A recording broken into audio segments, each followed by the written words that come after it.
it's going. Get ready for the camera. All right. Friends, we're back for Vlogmas Day 10. You can see Jeff got him, and he in a whole mood.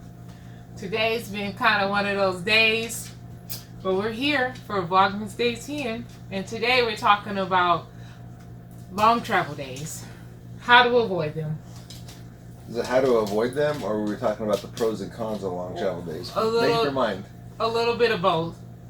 Well, yeah, definitely we want to avoid them, right? So sometimes we want to do them. Sometimes he want to do them all the time. You see this look on my face that I started the video with? That's the look of long travel days, or rough work days. And I had somebody at work today just work my nerves, and it caused work to last until way into the evening, way longer than it should have. So I'm a little bit irritable right now, but we committed to doing this, so here we are. Yep. Just long travel days. Press and publish. Long travel days. What do you think of long travel days, Candace? They suck. Why? Why do they suck? Because the truck gets uncomfortable, especially when you're not on great roads. The bouncing, the crappy roads, depending on where you're in the country, it is just like fatiguing and exhausting. Yeah, that's the big thing. It's fatiguing. You can go for about 3 hours in the truck, no problem. 3 hours in the truck works out really well. That's a good, appropriate day for a travel day, especially if you got a day or two in between it. But if you're doing back-to-back days, 3 hours is okay. Somewhere between 3 and 5 hours, it tends to start sucking for us. I don't know about everybody else out there, but... What'd you say? How many? Somewhere between 3 to 5 hours. Sometimes it's 3.1 hours, and sometimes it's 5 hours. But somewhere between 3 and 5 hours, it kind of starts to suck. Because this trailer tends to own the truck at times. The truck tows it just fine, but you end up bouncing up and down. Even though we have air ride hitch, and even though we have airbags on it, there's some interstates in this country that suck really bad. And the combination, it just gets to the right thing where the truck is bouncing opposite of the trailer, and it just beats you up. Yeah. Now, getting in the trailer afterwards, it doesn't generally look like it got beat up, so the trailer's got pretty good suspension. But as far as bouncing, see, on the camera, and he wants to climb up. He will climb all the way up here. Get down, Jasper. Get down. Get down. Not right now. Get down. Go lay down. So, it looks like everything works out fine in the trailer because we don't have stuff all over the floor or anything like that. She's pointing at Jasper because Jasper's trying to make the puppy move off the blanket that's down there. Or no, mess with him so you can play because we on video. Yeah. So go lay down, Jasper.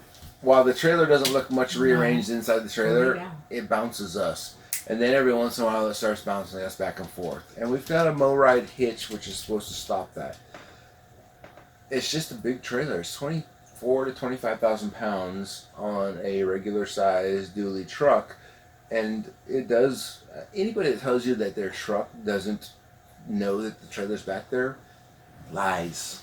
I'm telling you, they're lies. The only truck that might not know a trailer, especially a trailer this size, isn't back there, is a heavy-duty truck, which is why we considered going to a heavy-duty truck. Which was a couple videos ago, yeah, right? And we may still go to it. We're going to check it out one more time. But there's a whole bunch of considerations. Maybe we'll talk about that another time. But maybe I'll believe somebody that says, oh, the truck doesn't know the trailer's back there because it's a heavy-duty truck. But if it's a F-350, Dodge 3500, Chevy, whatever they call them, don't care. Chevy's tow ratings suck. And so if it's one of those, then they know the trailer's back there. They know the trailer's back there, and you end up getting beat up. When you push it, we've pushed it, I say we, but it's really only been me. Jeff has drove, I'm going to interject now. I wasn't with him, but we have done it. I think I may have. But he drove from Pensacola all the way to Austin, Texas in one straight shot. Well, not with this trailer, but with another trailer. When he told me, I wish I was there because I would have killed him. I've done it 3 times. And, and when he got there for being hard-headed, guess what?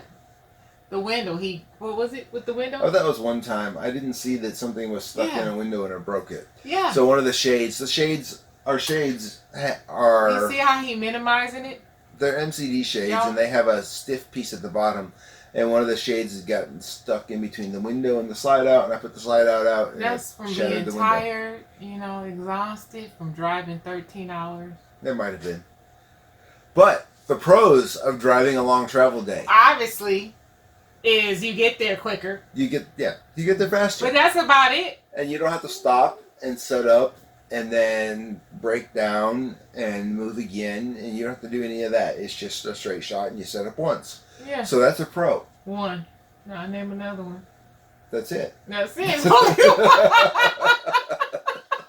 It's only one. That's only one pro. And if you're full-time like we are, do you really need to get there that fast? I don't think so. No. In fact, so we've been on a schedule a lot because of work and family obligations and this, that, and the next thing. So we've been traveling, we've been on schedule. After the new year, when we head out again, there's not going to be a set schedule because we have no set places to go, and we're leaving family behind and doing our own thing. We're leaving secondary and tertiary employment behind, and we're just going on our own way. Yeah. We're actually doing our own thing, which is kind of like how we did the first year. But the first year we were in a rush, so we did a whole bunch of long travel days. Yeah. Don't do it. Don't do it.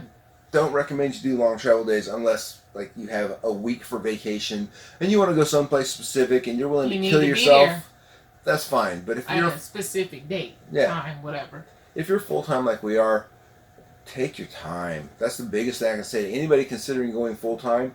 Take your time. There's a lot of people that have like a 3-3-3 rule, which is like no more than 3 hours. In by 3, no more than, I forget what the other 3 is because we don't really follow those rules, but sometimes we should.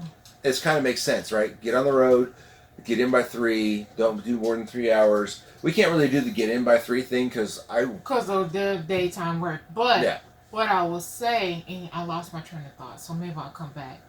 But we have, if you've seen, I don't know if we did any specific videos, but driving, I'll just say it if we haven't, if we did, we did. But driving at night with this big of a rig, I'm not even pulling it and I feel stressed.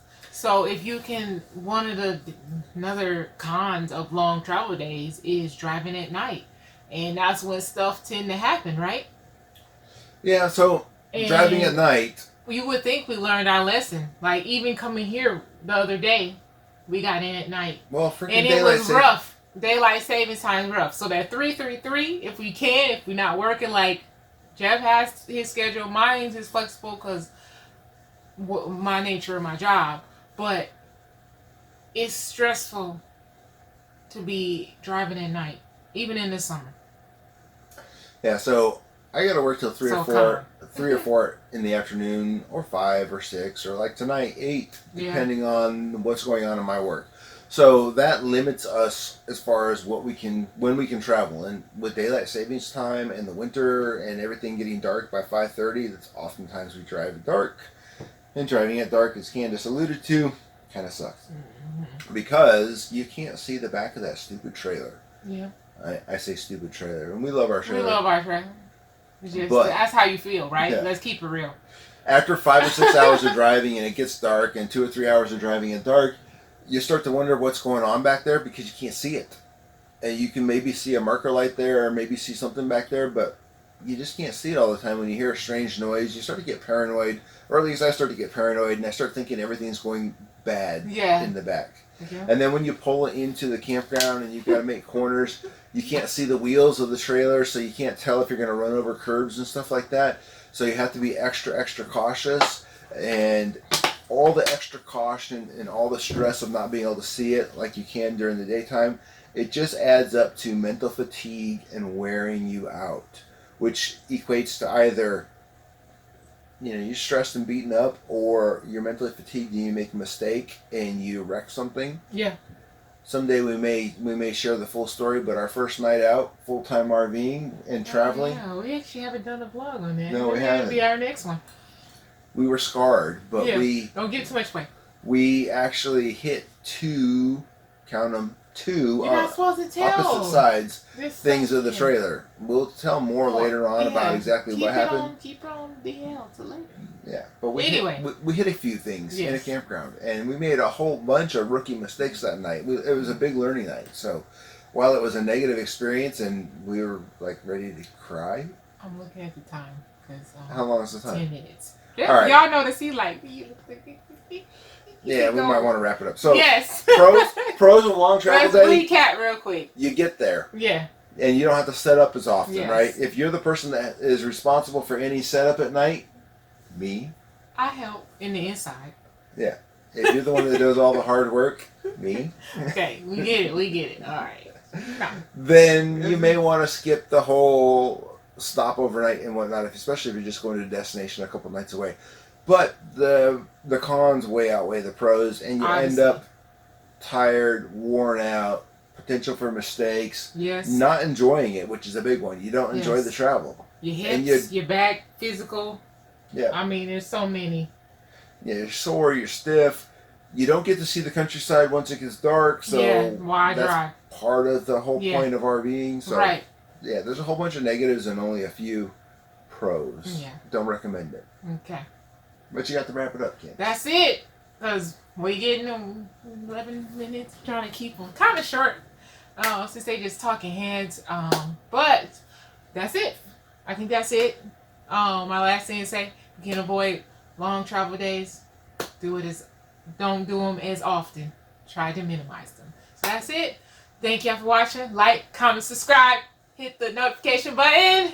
And we'll see y'all for Vlogmas Day 11 tomorrow. We don't know what the subject is tomorrow, but we'll see you tomorrow.